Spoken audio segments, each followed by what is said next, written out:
YouTube channel. അപ്പോൾ സുഹൃത്തുക്കളെ, നമ്മുടെ കൂടെ ഉള്ളത് മറ്റാരുമല്ല, ബഹുമാനപ്പെട്ട ഷാനും ഡ്രഡുമാണ്. അപ്പോൾ കല്യാണം കഴിഞ്ഞിട്ട് 24 മണിക്കൂർ തികഞ്ഞിട്ടില്ല, നിക്കാഹ് കഴിഞ്ഞിട്ട് 24 മണിക്കൂറായോ? അല്ല, ഇവിടെ എത്തിയിട്ട് നിക്കാഹ് കഴിഞ്ഞിട്ട് 24 മണിക്കൂറായി. 24 മണിക്കൂറായിട്ടില്ല. അപ്പോൾ ആദ്യത്തെ കല്യാണമായിരുന്നല്ലോ, എന്ത് തോന്നുന്നു? ആദ്യത്തെ ഭയങ്കര ടെൻഷൻ ഉണ്ടായിരുന്നു. പക്ഷെ എന്റെ മുഖത്തില്ലേ ഉഷാറായോ? എങ്ങനെയുണ്ടായി ഡ്രഡ കല്യാണം? കേരളക്കാരെ ഉറ്റു നോക്കിയൊരു കല്യാണമായിരുന്നു.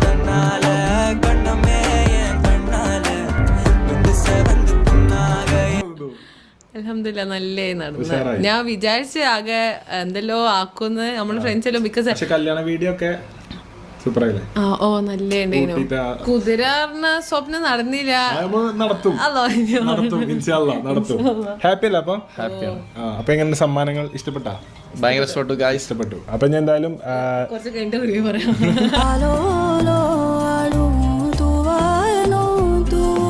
അപ്പൊ എന്തായാലും സമ്മാനങ്ങൾ, ബൈക്ക് ഇനിയും വരാനുണ്ട്. ഒരുപാട് സൽക്കാരങ്ങളിൽ പോകാനുള്ളത് കൊണ്ട് ഷാനു കുറച്ച് ദിവസം തിരക്കിലാവും. ഞാൻ പരിപാടിക്കൊന്നും വിളിച്ചണേ അല്ല, ഷാനോട് ചോദിച്ചണല്ല വരുന്നുണ്ടോ.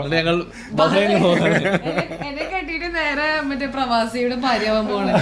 അപ്പൊ എന്തായാലും കല്യാണമൊക്കെ അടിപൊളി, എല്ലാവരും വിചാരിച്ച പോലെ എല്ലാ ഫ്രണ്ട്സും നമ്മളെല്ലാവരും ഒത്തുകൂടി ഒരുപാട് കാലത്തിന് ശേഷം കൂടിയാണ്. സോ കല്യാണം വ്ളോഗ്സും ഇല്ലില്ല, എന്തെങ്കിലും അലമ്പ ഞങ്ങളെ സൈഡിൽ ഇല്ലല്ലോ. പിന്നെ ഖത്തറിലേക്ക് അതിന്റെ പിറകില് അപ്പൊ അതിന്റെ പിറകില് കല്യാണം ഷാനുവിന്റെ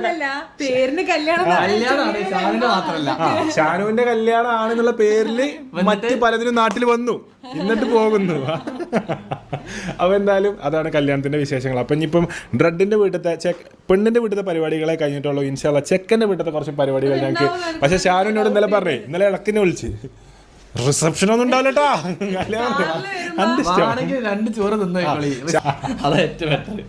അപ്പം അതൊക്കെയാണ് കല്യാണ വിശേഷങ്ങൾ. കൂടുതൽ വിശേഷങ്ങൾ നമ്മൾ പിന്നീട് പറയണം. എനിക്ക് മാനന്തവാടി എത്തണം. ഞാൻ ഈ റിവ്യൂ കിട്ടാനാണ് 2 മണിക്കൂറോളം ഇവിടെ പോസ്റ്റ് ആയിരുന്നത്. അപ്പൊ എന്തായാലും ഭക്ഷണം കഴിച്ചു. ഞാൻ ചുട്ട ചപ്പാത്തി ചോദിച്ചോക്കെ. അവിടെ റെഡിന്റെ പെരക്കാർക്കൊക്കെ ചപ്പാത്തി ചുട്ടുകൊടുത്തത്. ഞാൻ ആദ്യമായിട്ട് ചപ്പാത്തി ചുട്ടുകൊടുത്ത് ട്രീറ്റ് ചെയ്ത പെൺവീട്ടുകാരാണ് റെഡിന്റെ വീട് കേട്ടോ. ഓ അതുണ്ട്, അത് മനസ്സിലായോ? ആദ്യമായിട്ട് ഇപ്പൊ അച്ഛൻ്റെ അവൾക്ക് എനിക്ക് ചപ്പാത്തി ഇടാൻ പറ്റിയില്ല, ബാസിനോട് ചപ്പാത്തി ഇടാൻ പറ്റില്ല, അർഷുനോട് ചപ്പാത്തി ഇടാൻ പറ്റില്ല. എൻ്റെ പെരക്കാർക്ക് വേണ്ടി എന്താ ചുട്ടേ?